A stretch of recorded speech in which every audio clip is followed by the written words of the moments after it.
We are still seeing multiple offers here in the Northeast, as well as parts of the Midwest.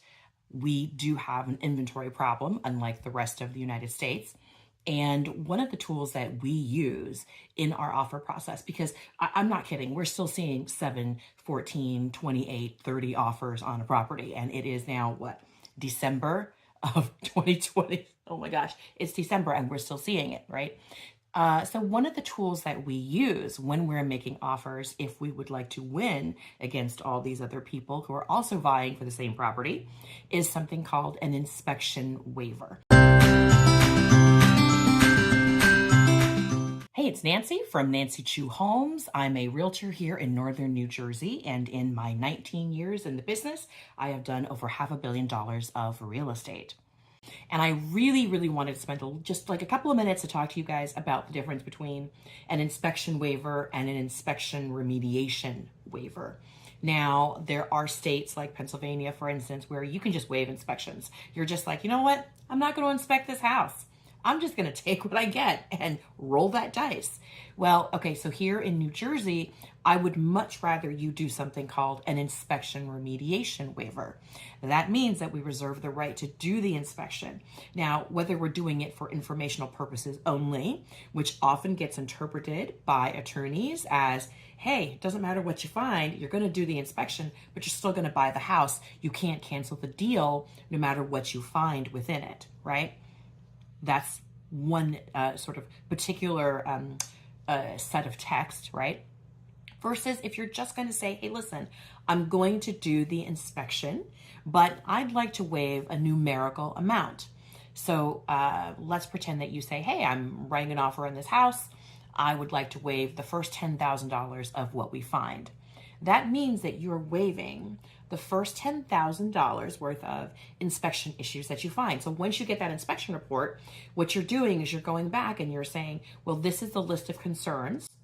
And this particular list of concerns will total up to, X amount, which often does mean that you have to bring in contractors to get those estimates. Let's pretend that you get some electrical issues, some plumbing issues, and there's definitely a small roof leak and you find, asbestos. Well, okay, but, just so you know, if you waive the first $10,000 in inspections, those items, if they, add up to $8,000, you don't get anything. If they add up to $15,000, well, you've waived the first 10, so that means you're eating the first 10, and you're only going to end up getting about a $5,000 credit in the end. So I will tell you that's a very useful tool, because the truth is the vast majority of houses, we're seeing probably on average about $5,000 to $10,000 worth of stuff in terms of things that you can go after during an inspection, because inspections are limited for us for major structural, mechanical, environmental, and safety concerns. Okay, just because you find mold in a house doesn't mean that the seller automatically has to take care of that for you. As a matter of fact, very often now, given the number of people who are interested in a home, the seller can just say, listen, I'm not doing anything. Take it or leave it. If you don't want to buy this house, you don't have to. I'll just come over to the next guy who's sitting around waiting for you to fail out of this particular property. And of course, they will have to disclose what they find in the inspection. But very oftentimes, they will find someone in that chain of people who offer them the property that say, yeah, we'll take it. We'll take it as is. Because that is how hard it can be to win a home right now in the Northeast and certainly parts of Northeastern New Jersey. Okay?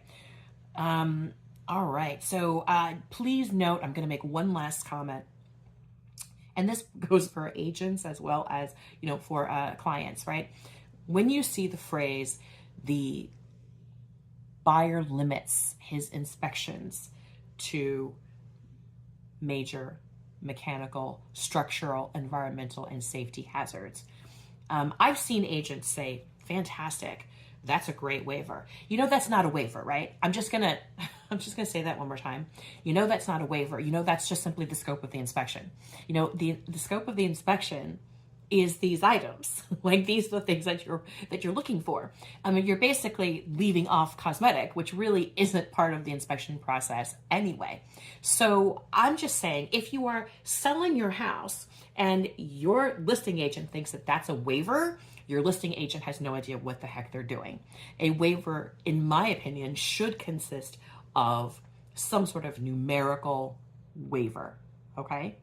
That's going to be the most important thing. And there's a variety of numerical waivers, which we can sort of spend some time on later if you want. But, like I said before, as we're moving into this winter market, hasn't seemed to slow down by where we are. So if you are in need of some help with your real estate, whether it is that you want to sell at the highest price possible given the market, or that you are, desperate to try to find a home and you've put in a ton of offers with some other agent who can't win for you, we are here in case you need us, and we're very good at what we do.